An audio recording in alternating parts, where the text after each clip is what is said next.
E aí, gente, tudo em paz? Olha só, hoje nós finalizamos o conteúdo de genética, já vamos terminar de falar sobre esses genes, DNA, cromossomos e tudo mais. E hoje nós vamos entender como é que esse conhecimento ele se aplica ao nosso cotidiano, à nossa realidade, porque embora os cientistas venham estudando o papel dos genes, a importância, hoje já se sabe como manipular esses genes, como é que se pode editar, tirar alguns genes que não quer, colocar outros que quer. Então a gente vai entender qual é a importância dessa manipulação de genes, tá? Conteúdo referente ao nosso capítulo 14, lá na página 303. Beleza? Hoje vamos reconhecer a importância da biotecnologia, vamos analisar algumas técnicas biotecnológicas, conhecer o que é uma clonagem, já ouviram falar de clone? Então, vamos conhecer também o que é um transgênico, falar um pouco sobre os prós e os contras disso e falar sobre células-tronco, conteúdos aí bem biotecnológicos, bem novos. Então, quando se fala em biotecnologia, o que é que você pensa?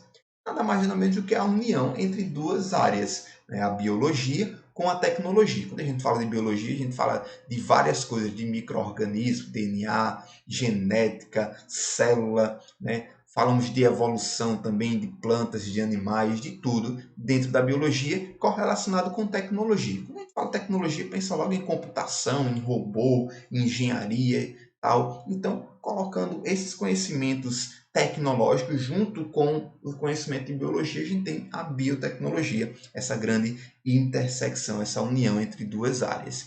E onde é que a gente encontra a biotecnologia no nosso cotidiano?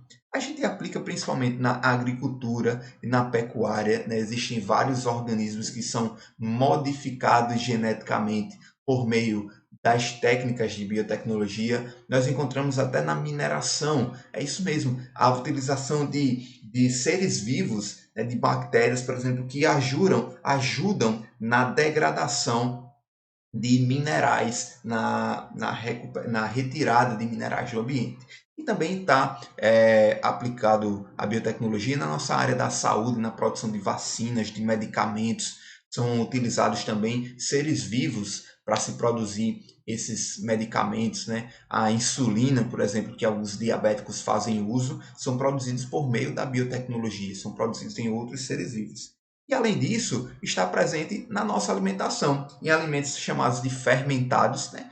Algumas bebidas alcoólicas, né? O vinho, a cerveja, além de produtos derivados do leite, que são derivados da fermentação lática, e a panificação também, que é utilizado micro-organismos vivos para produzir os pães, as massas de maneira geral. Já pensou? A gente está utilizando ser vivo para produzir algo que é no nosso interesse, algo de uma forma tecnológica, né? Utilizando algum processo tecnológico para se produzir algo. Então, essa é a biotecnologia. Falando agora da clonagem, o que é uma clonagem? Gente, vocês já ouviram falar sobre um clone? O que é um clone? É fazer uma cópia de uma pessoa, né? Então, lá na década de 90, lá no século passado, começou as primeiras pesquisas sobre clonagem e o primeiro mamífero, o primeiro animal de grande porte a ser clonado foi uma ovelha, chamada ovelha Dolly, foi muito famosa naquela época. Então, a ovelha Dolly, ela foi clonada da seguinte forma: pegou-se uma ovelha, ou como se fosse a irmã gêmea da Dolly, e retirou uma célula dessa ovelha, tá?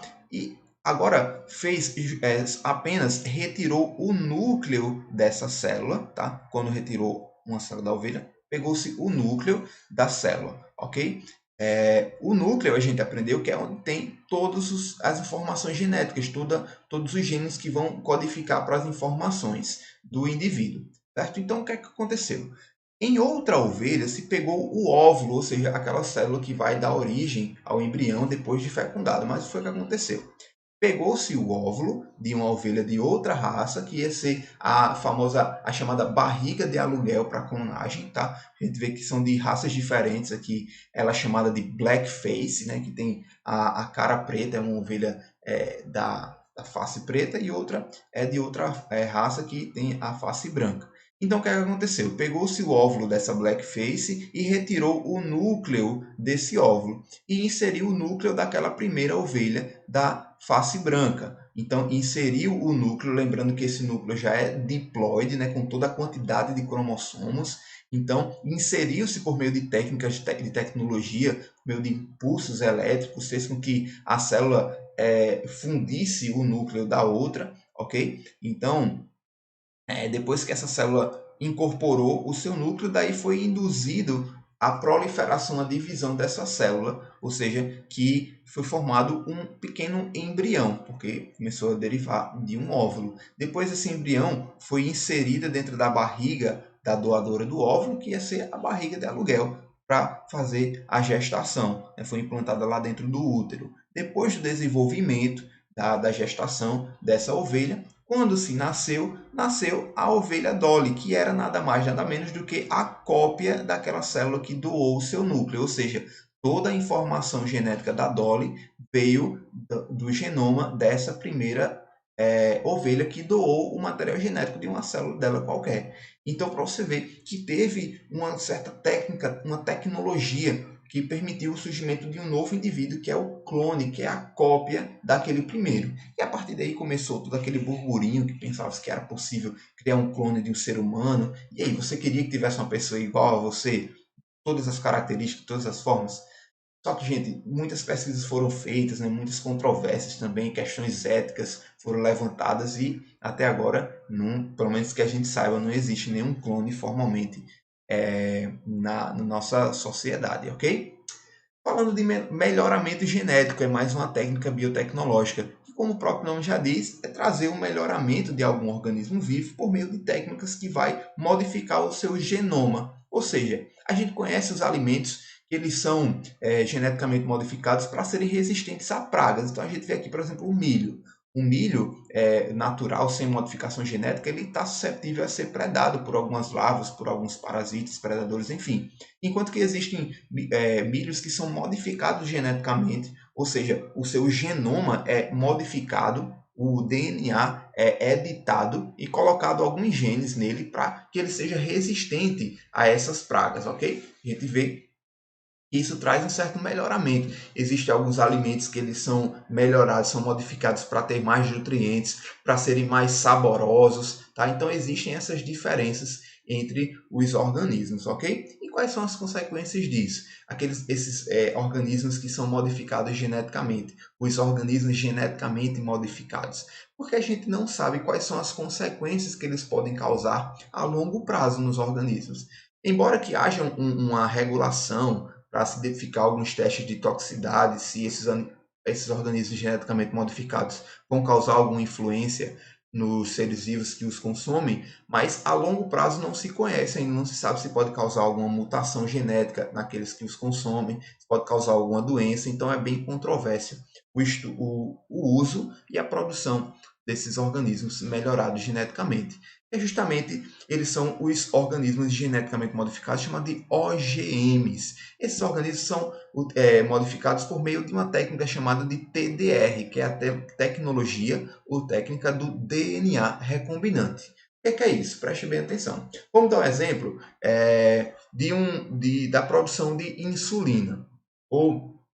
A insulina ela é uma enzima que é naturalmente produzida no nosso corpo, mas os indivíduos que têm a doença chamada diabetes, alguns não conseguem produzir essa insulina. Então, o que é feito? É utilizado outro organismo para se produzir a insulina, para retirar a insulina daquele organismo e injetar no indivíduo diabético, que não produz naturalmente a insulina. E quem é esse organismo? Uma bactéria, por exemplo. É isso mesmo, uma bactéria pode ser induzida a produzir insulina, uma enzima que é produzida, na verdade, um hormônio, né, que é produzido em um ser humano. E olha como é que acontece. Então, lá na célula humana, é retirada o gene, vai se identificar o gene que é produtor da insulina. Então, isola-se esse gene, o DNA é fragmentado e depois esse DNA é inserido em um DNA plasmidial, o plasmídio, que é uma estrutura, é um cromossomo particular das bactérias.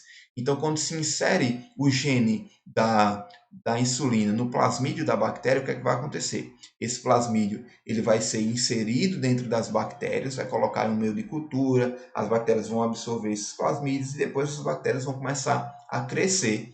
E quando elas crescerem, se multiplicarem, elas vão começar a expressar o gene da insulina. E naquele meio vai ser produzido, vai ser liberada a insulina por meio do metabolismo bacteriano.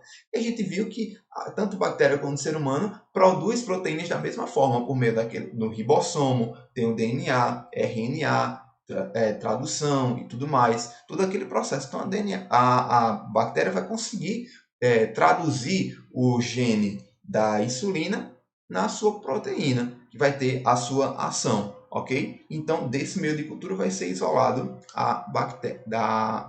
vai ser isolada a insulina que foi produzida pela bactéria. Então, neste caso, a gente chama que a bactéria é um organismo geneticamente modificado, porque ela foi modificada, ela recebeu um gene que naturalmente não era sua, e aí se formou um organismo chamado também de transgênico. Já ouviu falar nessa palavra transgênico? É quando um organismo recebe um gene diferente do seu genoma, ok? Então, tem essa técnica para se produzir novos indivíduos. E para se produzir uma planta resistente, por exemplo, é da mesma forma. Vai se introduzir um gene que aquela planta não tem, que aquele gene vai conferir uma certa resistência que naturalmente ela não tem. Então, a planta é uma planta transgênica, ela é geneticamente modificada, entendeu?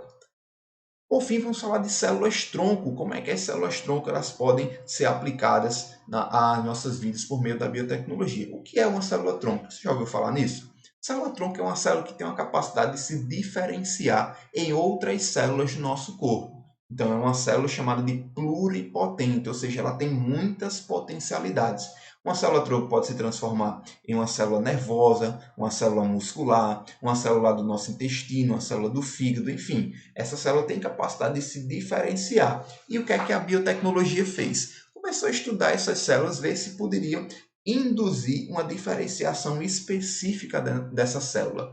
Então, foi-se pensado em várias técnicas de biotecnologia. E onde é que a gente encontra essas células-tronco? A gente tem principalmente dois tipos, duas fontes de células-tronco. Nós temos as células-tronco embrionárias e as células-tronco adultas. As células-tronco adultas elas são achadas basicamente no cordão umbilical do indivíduo já em desenvolvimento, ok? E também na medula óssea, que na medula óssea ela tem uma certa potência de formar novas células. A gente vê que a medula óssea ela tem a capacidade de formar células do sangue, então ela tem uma certa capacidade pluripotente. E também no embrião, algumas células do blastocisto, no estágio de blástula, o embrião ele tem a capacidade de diferenciar as suas células para começar a formar as estruturas do corpo. Então, é também conhecida, uma também considerada célula-tronco, ok? E como é que essas células-tronco são aplicadas? Existe a chamada terapia gênica,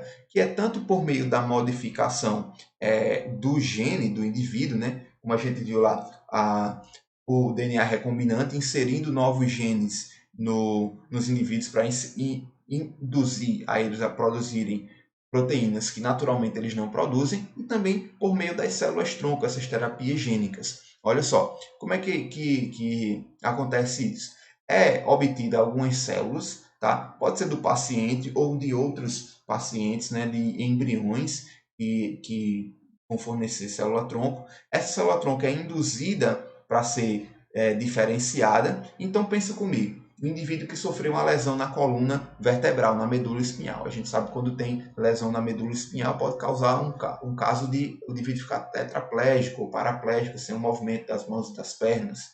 Então, perdeu o movimento porque ele rompeu as células nervosas. E a célula nervosa é muito difícil de regenerar. Ela quase nunca regenera e corrige a lesão. Então, uma vez lesionado o tecido, ele perde a sua função. Então, o que é que se faz?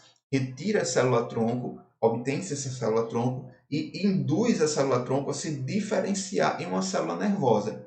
Depois que essa célula induzida, a célula-tronco é estimulada para se diferenciar em célula nervosa, é inserida essas células na medula espinhal do indivíduo para que comece a se construir novas células nervosas, novos neurônios.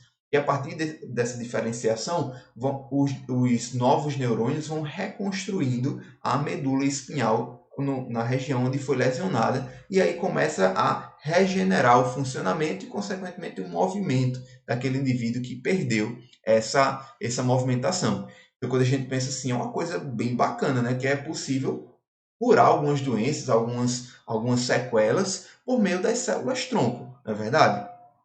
Agora, pensa comigo. A maioria das células-tronco, elas são obtidas de embriões, não é? Então, o que é um embrião? É um indivíduo que está lá sendo gerado. Então, quando se retira as células do blastocisto para diferenciá-las em célula-tronco, para gerar novas células, acaba-se por destruindo aquele blastocisto, ou seja, destruindo o embrião em desenvolvimento. Daí a gente está destruindo uma potencial vida que iria nascer ali. Já pensou? Então, esse é um caso bastante controverso, bastante difícil de se lidar. E aí, vale a pena a gente destruir uma vida para salvar outra? O indivíduo que estava com câncer, por exemplo, e pode-se utilizar células tronco para mudar as células do corpo e retirar as células do câncer. Então, para que a gente consiga isso, salvar uma vida, é preciso destruir outra vida. Então, daí vem toda aquela questão ética, aonde é que se começa a vida, o que é vida, é questão se vai ser no início, na fecundação ou mais para frente. Então, tem todo um debate ético envolvendo isso. Mas pesquisas recentes conseguiram propor algumas técnicas de desdiferenciação celular. O que é isso? E ao invés de pegar a célula-tronco do embrião e matar esse embrião, vai retirar a célula-tronco do próprio indivíduo e vai conseguir fazer, ou vai retirar a célula maduras, diferenciadas já do indivíduo e fazer com que ela se desdiferencie, ou seja, volte para o estágio inicial de diferenciação, estágio de célula-tronco. E daí vai induzir a diferenciação dessa célula para assim fazer o tratamento, tá? Então, é mais eficiente essa técnica de desdiferenciação porque evita incompatibilidade, ou seja, retirando a célula do próprio indivíduo que vai receber aquela célula-tronco, é mais fácil ter uma maior compatibilidade, não é verdade? Então, essas são algumas propostas da terapia gênica por célula-tronco. Mas, como eu falei para vocês, existe toda uma discussão ética, todo um debate se é vantajoso, se não é, se é seguro, se não é. E existem algumas leis, até algumas regulamentações, como a Lei de Biossegurança, que é a Lei 11.105 de 2015 da nossa Constituição, que estabelece normas de segurança e mecanismos de fiscalização de atividades que envolvam organismos geneticamente modificados e seus derivados, ou seja, modificar um ser humano também considera ele um organismo geneticamente modificado, então tem a sua certa regulamentação, tem que ver se existe biossegurança, se tem alguma consequência para o ambiente, se pode causar alguma mutação aos indivíduos, se pode levar a uma destruição de uma lavoura. Já pensou? Existem, por exemplo, alguns indivíduos que eles fazem a modificação de plantas que elas são resistentes a agrotóxicos. Então a planta não vai ser destruída pelo agrotóxico. O que é que ele faz? Ele joga o agrotóxico lá na plantação para que mate todas as pragas, todas as vespas, tudo que está destruindo aquela sua plantação e a planta fica lá inteira. Então pensa só lá, se a planta é resistente a veneno, né, a agrotóxico, assim, a veneno de inseto, será que esse gene vai fazer algum mal para a gente? Ou se vai ser benéfico para a gente? Não sabe, né? Não se sabe, é uma coisa bem controversa. E além do mais, fazendo essa técnica de criar uma planta resistente a agrotóxico para aplicar o agrotóxico na plantação, vai fazer com que destrua vários animais que são importantes para a natureza, como as vespas, as abelhas, que elas são polinizadores que fazem a reprodução das plantas. Enfim, é uma questão bem controversa, é um debate muito amplo que se a gente continuar falando aqui a gente não termina mais. Mas vamos finalizar a aula por aqui, deixo vocês com a leitura do nosso capítulo, façam os exercícios desse capítulo para a gente comentar na nossa aula. E lá no portal Eleva, tá? A gente tem o exercício de engenharia genética, ok? Então, não deixem de fazer, não deixem de participar aqui na nossa aula. A gente conversa mais sobre isso, tá bom? Um abraço para todo mundo e até a próxima. Tchau, tchau.